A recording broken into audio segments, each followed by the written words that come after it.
So as I said, this is today's session is the Learn.UQ Basics for Tutors workshop, and I'll be taking you through the workshop today. What are we going to look to cover in today's session? So we'll give you a bit of an overview of what Learn.UQ is. We'll take you through the welcome page for Learn.UQ.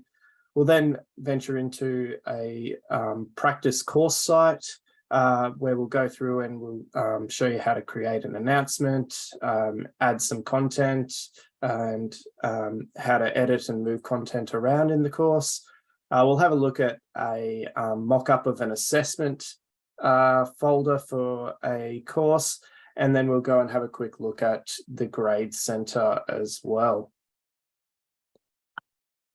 So for those that are not familiar with what Learn.UQ is, Learn.UQ is the university's instance of Blackboard original. So we use a learning management system called Blackboard, and it can be accessed via the web address learn.uq.edu.au. The learning management system is basically an area where everything related to our courses is stored. It allows for us to add content. It also allows us to create activities for our students to do, incorporate e-learning tools, and as well as publish assessments and the results of those assessments. Blackboard itself is quite a flexible and open environment, with it being centered on students and their engagement in your course and ultimately their achievement of their studies. So today we're going to go into Blackboard. You've all been added into a training course today. So for those that haven't had much experience with Blackboard, I will get you to follow along with me today as we are going through. The best way to approach learning how to use the system is to play around in it. So I'm just going to jump in and I will throw in to the chat window the link for Blackboard so that you can just click on that link in the chat window, and that will then take you to the UQ Authenticate screen if you haven't already logged in today. You just need to log in with your UQ username and password. Just note for the training sessions today, you will need to log in with your staff account. I know many of you are research higher degree students, and you're probably used to logging in with your student accounts. But for today's training session, please log in with your UQ staff account because you've been added to training courses with those accounts.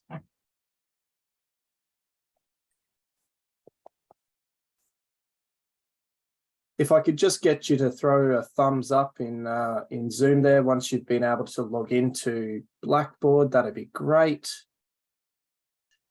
My screen will look different. You're not likely to see. So what I've got at the top of my screen here under favorites, that's one of my courses. You're not likely to see something like that. This is the view that I have. The view for this page will be different for everybody, and it all depends on what courses you're enrolled in. So we are going to go through the screen here and what it looks like. So at the moment, you should just be on a page that just says courses, and just ignore what's on my screen in terms of what courses I've got access to.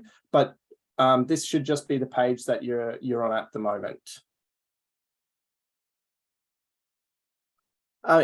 When you first log into Blackboard, you might notice down in the bottom right-hand side of your screen that there's a little pop-up window.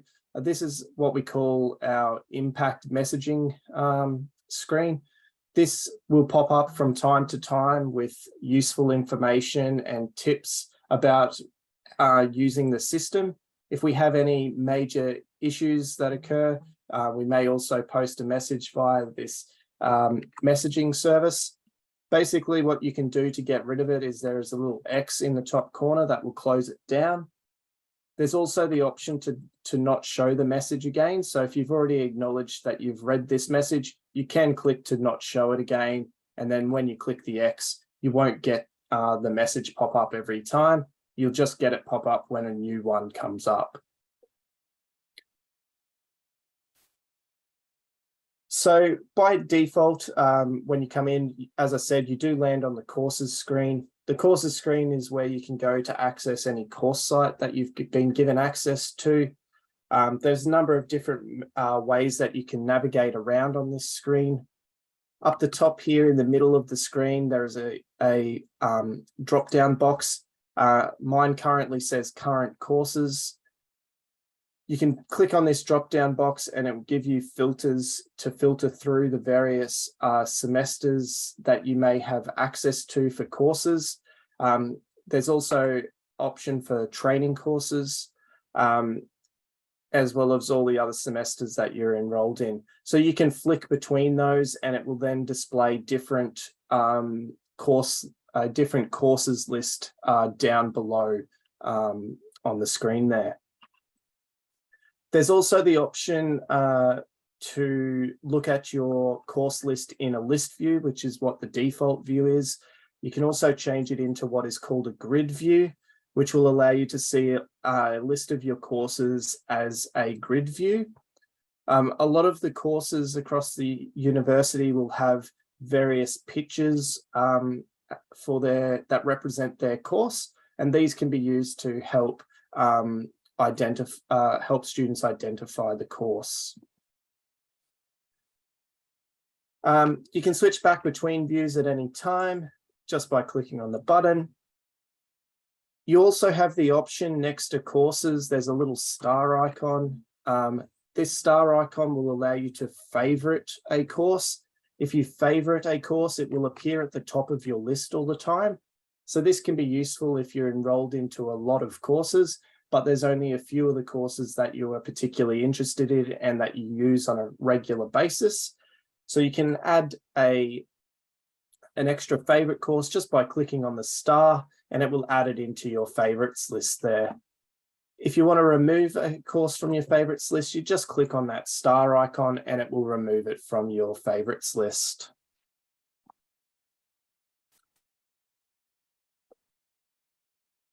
With your course sites, if you are in either the list view or the grid view, there are some things that you can do from this site in terms of managing your course.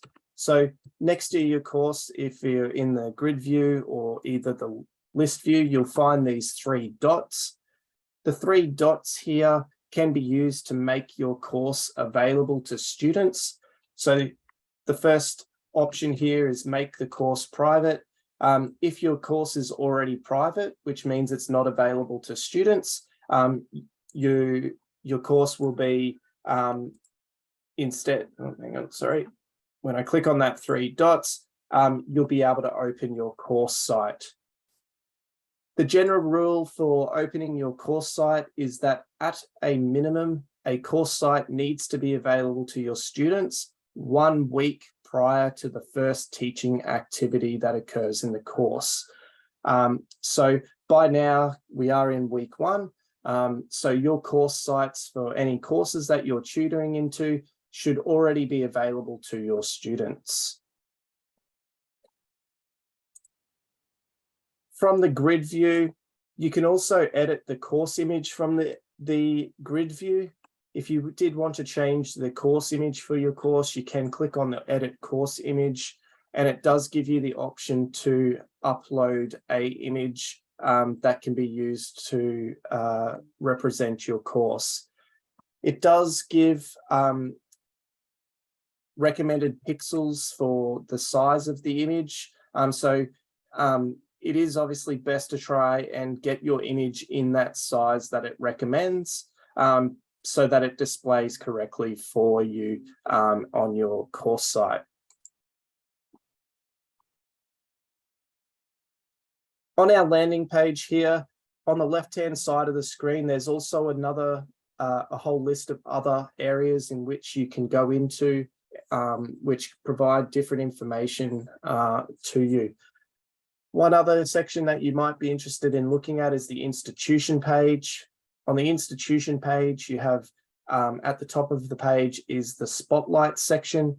This will contain particular information relating to issues or events that are occurring that are important for students and staff to know.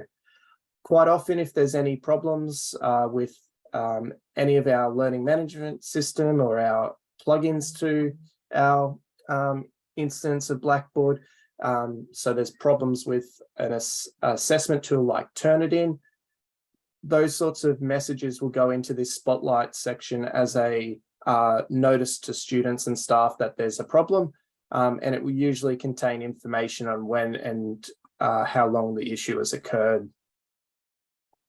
There's also some useful links for accessing various tools within the university, including the portfolio, the university's media site, and as well as Authenticate. If you do ever have to order a course site for your courses, there is a site request form available on the institution page as well. The next one down is our profile page. So on our profile page, you'll have access to view your profile. As soon as mine decides to load, there it goes.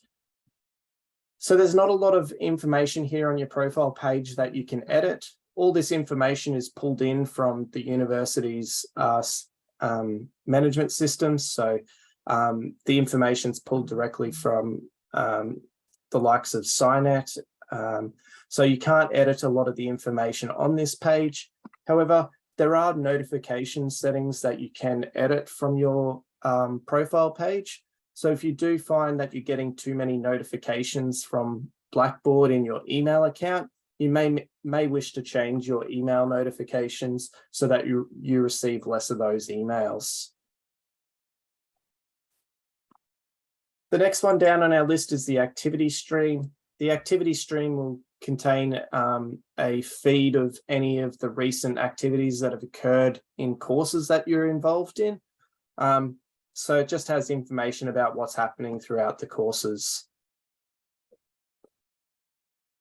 Organizations here on the left. So at the university, we do have some sites that are used for not necessarily for teaching purposes.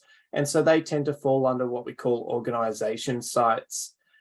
These are special sites that are created and students may have access to them for providing various information to them. There is a calendar section. So the calendar section will pull in information from the courses that you're enrolled in, can provide information to students on when due dates are coming up for various assessment tasks and things like that. There's a messages section. The messages section is something that we don't tend to use very much. Generally for sending messages to students within a course site, we'll use the announcements option so that it ensures that all the students in the course get the announcement. And it will also keep a record of those announcements within your course site. The marks section. The marks section is where students can go to review their marks that they receive across their courses. If you go into the marks section as a staff member, it doesn't tend to show you much information because you're not a student within a course. Finally, there's the tools section. The tools section has a list of any tools that you may have available to. For the most part, there won't be anything in there for you. The admin panel there, that's something that is given to people within our team and other people around the university that use the system at a higher level. Was there any questions there about that navigation menu on the left-hand side? No. Okay, so we're going to go back to our courses section if you've been following along today. In our courses section, we're going to go and find our training sites for today. So the training sites for today, if you type into the search bar at the top here, Tutors, depending on if you've attended some other training sessions this week, you may find that you have a number of different tutor workshop sites that you have access to. The ones that we are looking today are called the Learn.UQ Basics for Tutors. The training courses do have numbers on them. You've each been given your own course, so you'll have a varying number from 1 through to like 30. I can't remember exactly which course you're each enrolled in. So you'll be looking for one that says Learn.UQ Basics for Tutors training course, and then it will have a number next to it. Once you locate that course, you can click on the course and it will take you into your course site today. Is anybody having trouble finding the Learn.UQ Basics for Tutors training course site? As I said earlier, I'm enrolled in all of the course sites, so just be aware you don't see a list the same as mine. I've just got access to all these training course sites because I set them all up. So you'll only just have the single course site. So I'm just going to jump into one for me. So when you click on a course site from the courses menu, it will tile the course in from the side. If you do need to return back to the courses list at all because you're teaching a couple of different courses, up in the top left-hand corner, there's a little X and it will take you back to that courses screen so that you can access a different course if required.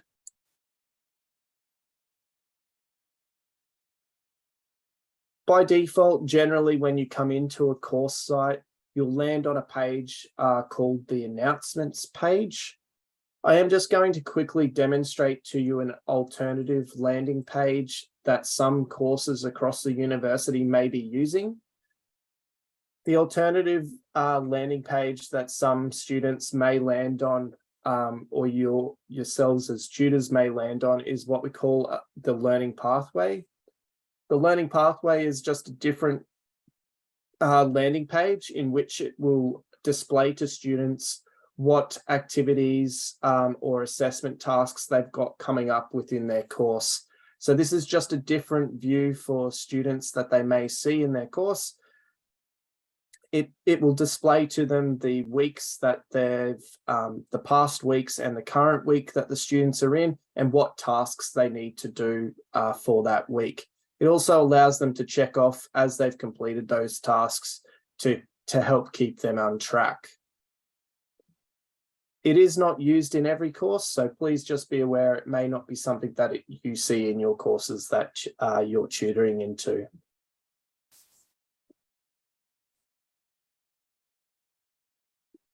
So when you come into the course site, you will also notice that when you come into course sites, there'll be the little impact message on the right-hand side of the screen. These messages within course sites are slightly different to the one you'll see on the landing page. They tend to have information that's specifically related to teaching within your course sites. You can just get rid of these by clicking on that X button there. On our announcements screen, the announcement screen is basically a messaging board for staff to communicate with students.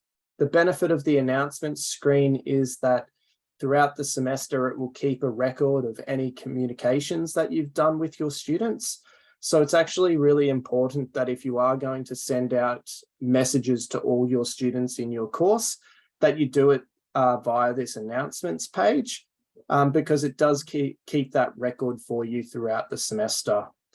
We obviously encourage you not to remove any announcements that you post to students because it's often handy when students come back to you saying, oh, I wasn't told this information, and you can go back through your announcement screen and you can find the announcement in which you told them the information. and you can show that to the student and say, well, you would have received this on this day because here's the announcement sitting in the announcement screen. If you do need to create any announcements in your course site, if your course coordinator asks you to post an announcement to students, it's quite easy to post an announcement within the course site. One thing to make sure of is up in the top right-hand corner, there's this option for edit mode. In order for you to create announcements or edit and make any content within the course site, the edit mode does need to be turned to on. So if you do come into a course site and you do not see this create announcement button, just make sure you go up and make sure you're turned on there at the top for edit mode. We do get a lot of jobs logged to our help desk from staff saying they can't add and edit content, and it's always because they don't have their edit mode turned on. So we're going to create an announcement today. So I'll just get you to click on that create announcement button. With your announcements, there is a subject line at the top. This is a required field. It's got a red star next to it. So you have to include a subject line for your announcement. So I'm just going to put an announcement with a subject line of welcome to week 1. And then in the message is where you can then write the message that you want to send out to your students. So you can go ahead and type in a message there.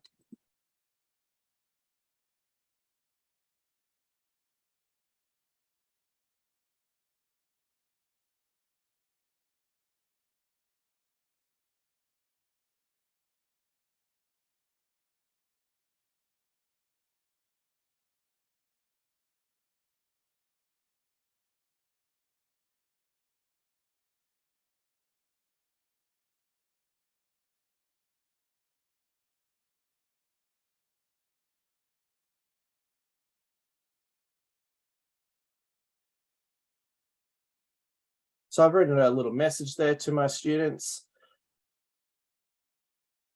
I then can scroll down the screen here and there's some options for web announcement options. Generally for announcements, we just recommend that you don't put any date restrictions on the announcements.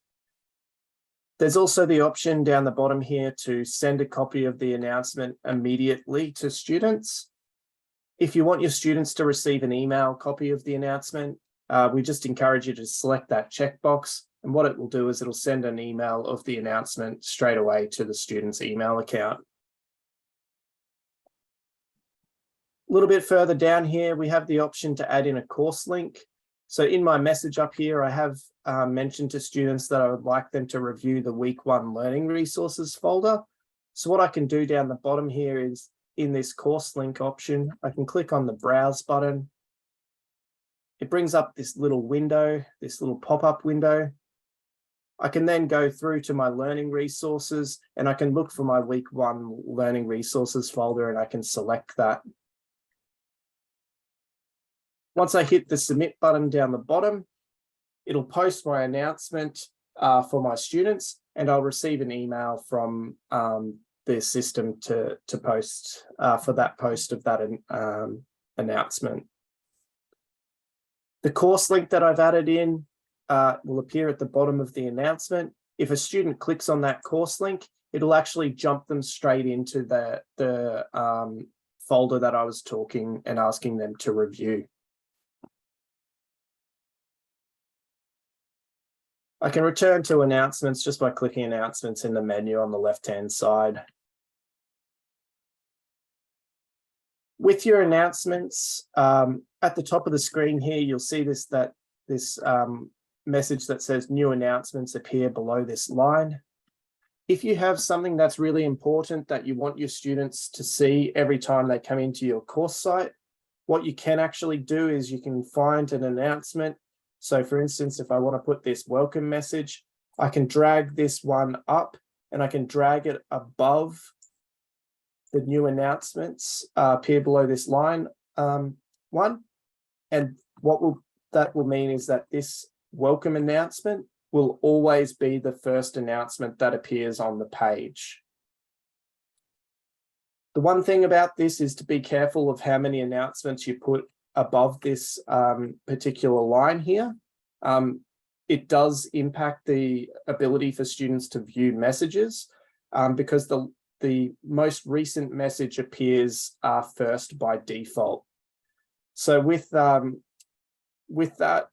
we try to encourage you not to place too many messages above that line, because it can impact the ability for students to find an announcement that is important to them. You can maneuver messages back just by dragging them around and repositioning them. Does anyone have any questions there about the announcements page? No. Moving down through our side menu on the left-hand side of the screen here. The next one down is the course profile section. With the course profile section, this will show to students the access to course profiles. There's just a screenshot in your courses of what a real course would look like. So students have a view profile button that they'll be able to click on, and it will take them through to their course profile so they can see everything related to their course. The next one down is the course staff menu. The course staff menu is a section where you can go through and add in details of staff that are active within your course. So quite often the course coordinator will be listed in here, as well as sometimes tutors or demonstrators within a course. They also might have their profile information in the course staff section. So we've got a couple of examples here. We've got Chris Hemsworth and Margot Robbie. We've got a section here about tutor and guest lecturers as well. If you are interested in creating a contact card for yourself within your course sites, there is a button at the top here that allows you to create a contact. So you can click on that, and then you can go through and fill out the sections as required. So you just go through, put in your name, put in your email address. Now, obviously, we do encourage you to put in your UQ email address. Don't put in any personal email addresses, because you don't really want students to be contacting you by email addresses that aren't UQ email addresses. So make sure you are just using your staff email address there. You may want to include your office location or your office hours. Generally, if you don't want students just showing up at your office, don't feel like you have to include the office location. But something that is quite handy for students is to know what hours you are available to be contacted on. Setting those boundaries with students will mean they don't contact you all the time. So you can say, my hours for student consults are the following: Monday, 1 p.m.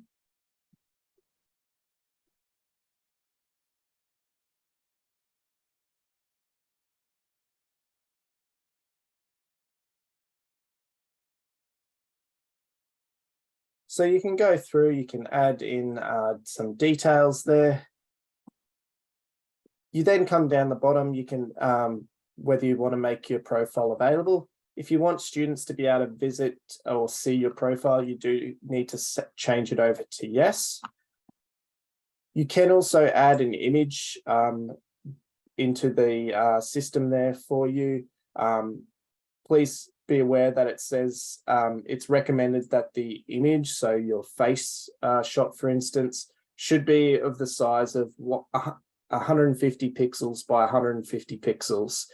If your picture doesn't quite fit those dimensions, it can make your picture look a bit distorted. I'm just going to drop in, if you are following along, I'm just going to drop into the Zoom chat a folder there that contains some files that you can use today. So you can just download that zip file. The zip file contains a resources folder. Inside that resources folder, if you want to use, there's a male and female profile photo there if you're interested. You just click on this browse button, go into your folder. Oops, need to actually unzip that folder. Let me extract.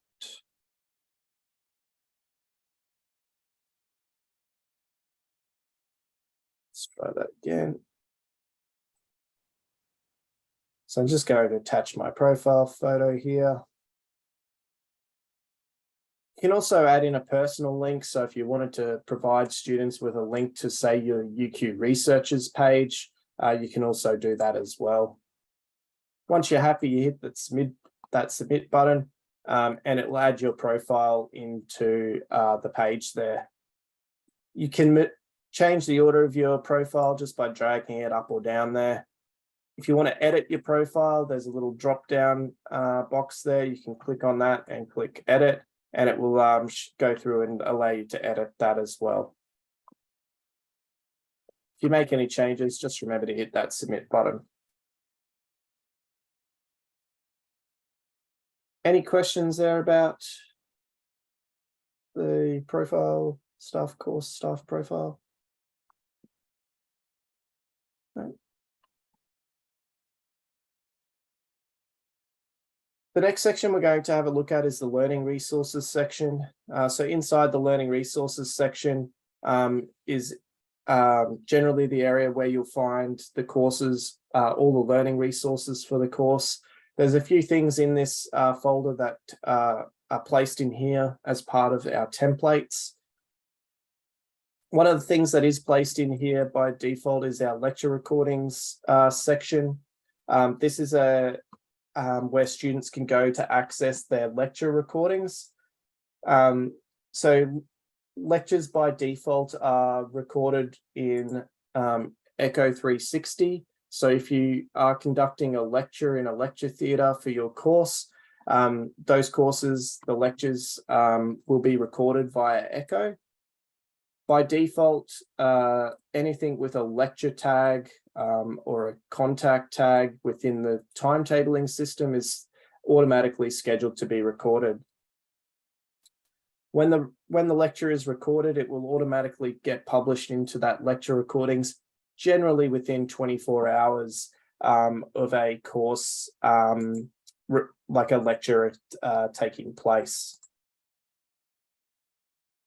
In course sites, there should also be a transcript advice item that will appear at the top of the page. Our current training courses don't have this item sitting in them, but I'll just quickly show you what it looks like so that you can see what it's meant to be. So at the top of the screen, there will be this item that appears in every course. It's called transcripts advice. It's a legal disclaimer that's been added to every course site that advises students that transcripts and closed captions are used within UQ lecture recordings, and that these are computer generated and that they may not be 100% accurate. If you see this in your course sites, please be aware that you need to keep it in the learning resources folder. It should appear at the top of the learning resources folder, and it should not be removed from the course site. If you go into your course site and you find that item here is not at the top of your page, it might be worth advising with your course coordinator to see if they've removed it, because it should not be removed from the course sites.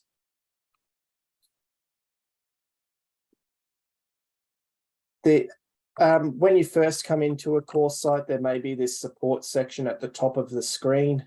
This support section is just something that's added in, which provides information for staff on how to set up their course sites. You'll notice that it says that the availability for this is that the item is hidden from students. It means that the students can't actually see this item.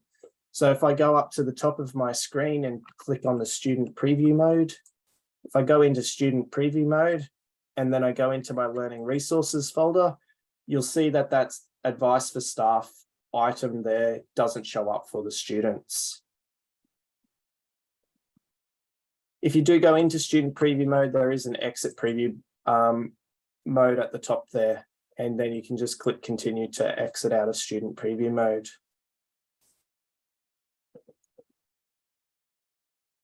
Inside your learning resources area, there may also be links for the course reading list and the subject guides. These two items here are automatically inserted into your courses as part of the template for course sites. They give students access to various content on the library website. So the course reading list, when the students click on that, it will take them to the library site where it will show them their reading list for the course that they're studying.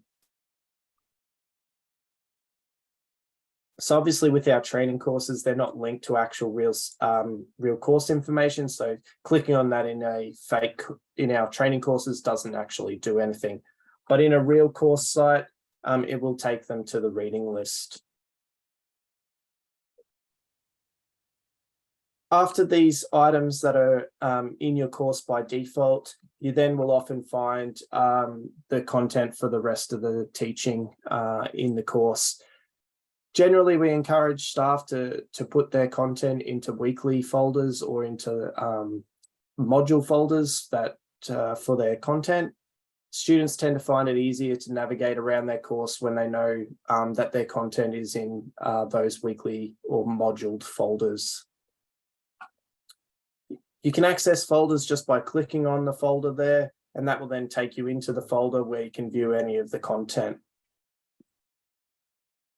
At the top of your screen, there's what we call a breadcrumb trail. This breadcrumb trail will allow you to jump back to various the previous sections within the course site that you were looking at. So you can jump back to learning resources and see your learning resources again.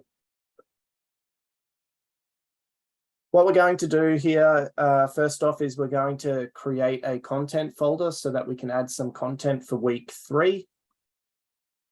So what we're going to do is go up to this build content button at the top here, and we're going to go over to what we call a content folder on the right-hand side of the build content, and we're going to select that today. We're going to call our folder week 3, and our week 3 folder is going to be on Saturn today.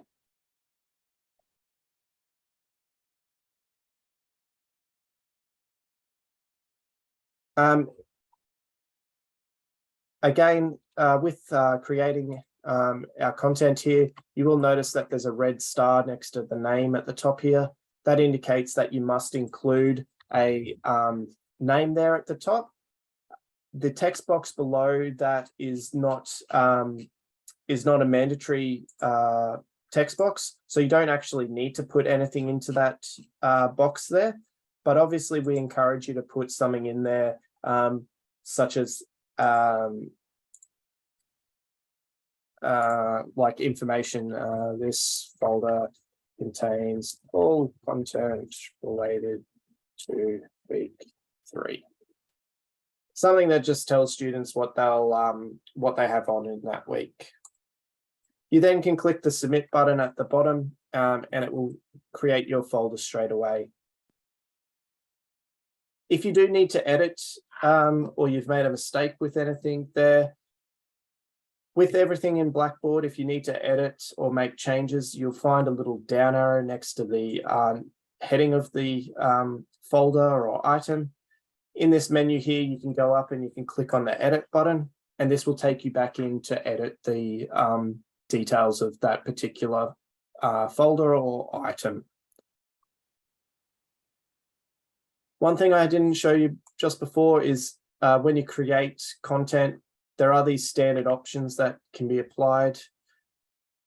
The options include permit users to view this content. So it's a yes or no radio button.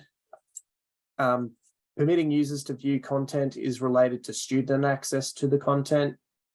If it's set to yes, it means that students can view the content. If it's set to no, it means that only staff can view the content. There's also the option to put in date restrictions for particular content. So if you wanted your week 3 folder to be available to students at the start of week 3, you could put a display after date. You could go through and you could say that I want to release it at the end of week 2. So I might release my content on the Sunday before start of week 3, and I release it at 8 o'clock in the morning. I can then hit that submit button, and what it will do is the content down here, it'll say that it is hidden from the students and it will be available to them after that certain date. So that's quite useful. You can go through at the start of semester, you can set up all your weekly folders, and then you can set the dates for them so that they automatically release each week, so that your students will see a new folder each week. If you want to move the folders around, again, you can just click on the little purple bar at the side and you can drag the folders into different orders. Is there any questions there about creating the content folder?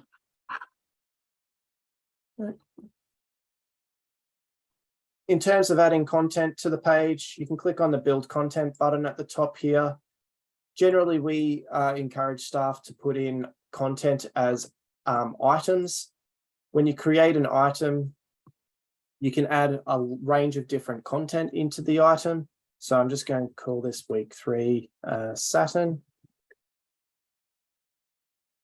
So in my text box here, I can add links to websites. So there's a little website link here. So I can click on that. If I just jump in and grab NASA Saturn.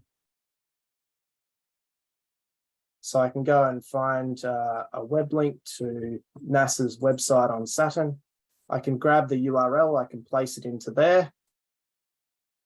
You can change the text to display for the URL. So I can just go NASA's website on Saturn. If you are putting in web links, generally we encourage you to put it as a new window. So what will happen is when the student clicks on it, it will add it, it'll open it up in a new window.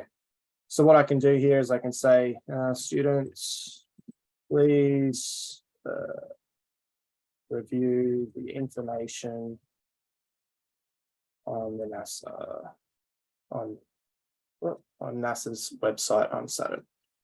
So I've given them some instructions about what I want them to do. I can also add in images as well. If I wanted to add in an image, I can click on this little plus button. I can go insert local file. I can grab an image from my resources there, and I can insert that image into my text box there. If I do want to add any attachments, so if I want to add my lecture slides, for instance, there's an attachment section where I can go and attach files. So I can browse my folder there and go into my folder here. I can add my Saturn PDF, and I can also add in my PowerPoint presentation as well. So I can also give students instructions. Please download and review the lecture materials. The attached lecture materials.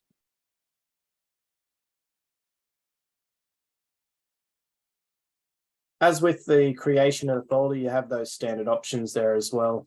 So I can hit that submit button, and that will then create an item in the folder there for me.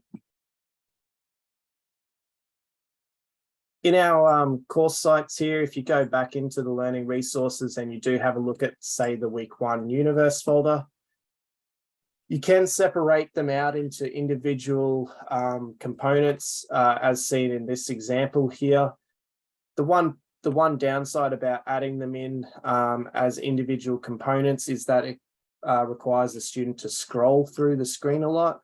Students don't tend to like scrolling that much, so you try to avoid that if possible. If you do need to add in a video, if you want to add a video directly into the content folder as well, we obviously suggest that you use our media server. So you've got the option to add content via our Kaltura media server. So you can click onto Kaltura media there, and you can upload videos to our media server and then embed them into the page here. So I can just go into, I've already uploaded videos previously, so I've got a Saturn video here. So I can just click that embed button.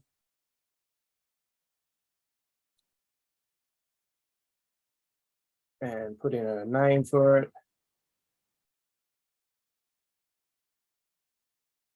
And then I can submit there, and it will insert the video onto the page there so that students can view that.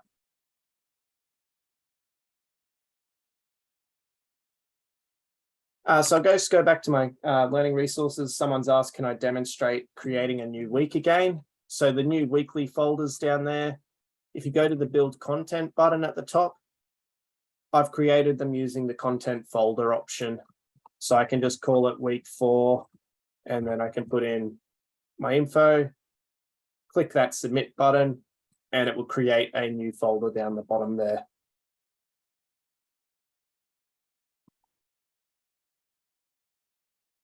No dramas. Moving on from the learning resources section, we then come to the assessment folder. In your course sites, anything related to assessment should be stored in the assessment area of your course site. The assessment area of your course site is only available to students that are enrolled in your course. So it's hidden from anyone else that isn't actually a member of the course site. At the top of the assessment folder, we highly encourage people to include an assessment summary. So this is a summary of the assessments within their course, when they're due, how much the assessments are worth.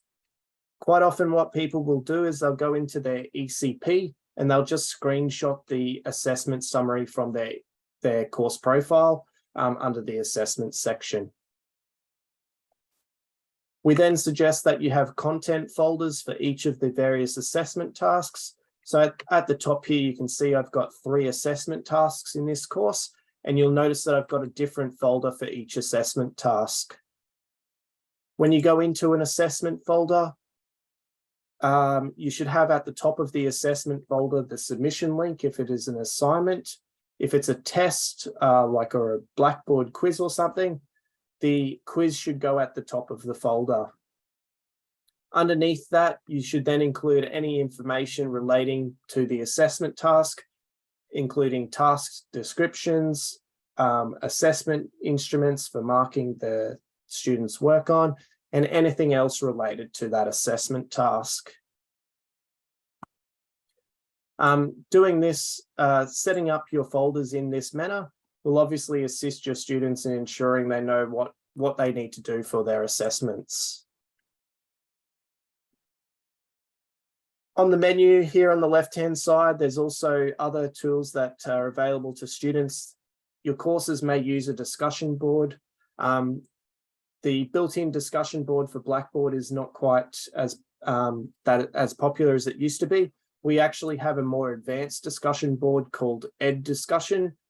So your course may be using that as well. And it's an area where students and staff can discuss content related to their courses.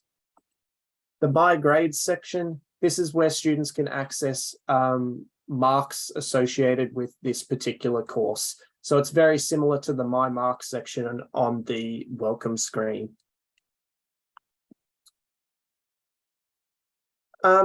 The last thing I'll show you is the grade center. So as tutors, you may be required to mark student work within the course. To access grade center, you can go into grade center and then into full grade center.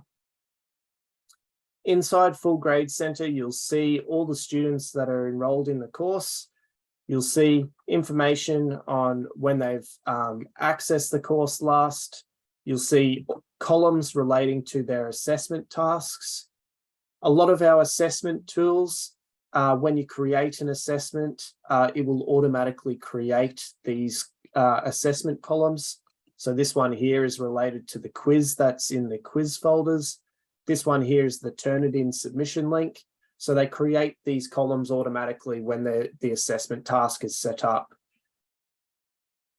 You can then access the assessments and see when students have completed assessments and provide marking in this screen here. There's also the ability in Grade Center to filter your Grade Center. There is a filter button at the top here, which will allow you to filter your assessments. So depending on what's been set up in your course, if your course coordinator has set up particular groups that are associated to you as a tutor, you may have your own group in the list here. Quite often as well, there are also the Allocate Plus groups. So these are groups that come through from Allocate Plus. So if you've got a particular tutor group, you can actually go in and filter your grade center by the Allocate tutorial group. So you can click on these and they'll, if I click on assignments, for instance, it'll show me all the students and that have an assignment in this course. So none of these students, there's not an assignment in this course. So there's no grade center column that shows me for those assignments. If you do want to create a particular view for just your students in a tutorial class, you can go into the users and groups area of your course site, go into groups, and you can create a particular group. So these ones here are examples of tutorial groups. If I want to create a view in Grade Center for these, what I can do is I can click a little checkbox next to the tutorial group. I can go up to this bulk actions button and I can select to create a smart view for this group. Once I've created a smart view for the group, I can go back into Grade Center here. I can go in underneath my filter here. I can then go down and I can find the smart view for my group and I can select that and it will just filter for the students that are in that group.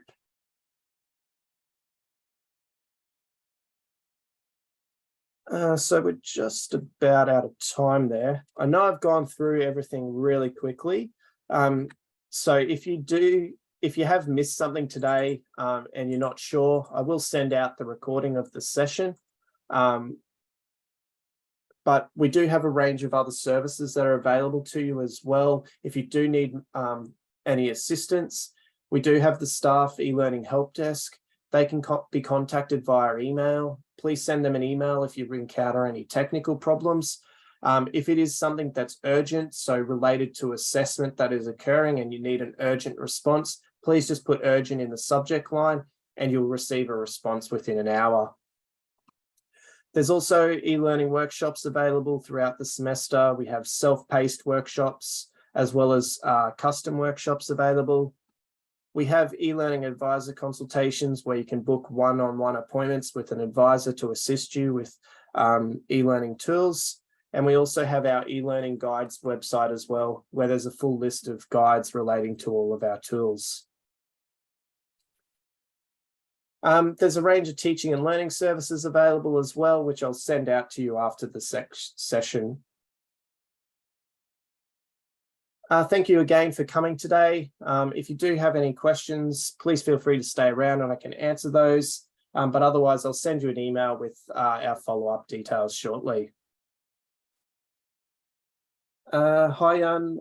There is a range of training going on this week. I'm not sure what other sessions are on this week, but there's a range of sessions that are running. There's also sessions often throughout the semester relating to marking in various marking tools like Turnitin that are available. But if you do need extra assistance, please just contact us and we can advise what's available for you. They're on the eLearning website. I'll just grab that address there for you.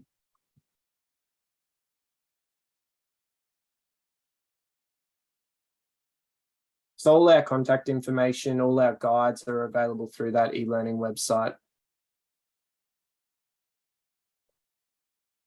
And anything staff related, so any staff questions, any staff help is available through the eLearning website. The library website takes care of student assistance.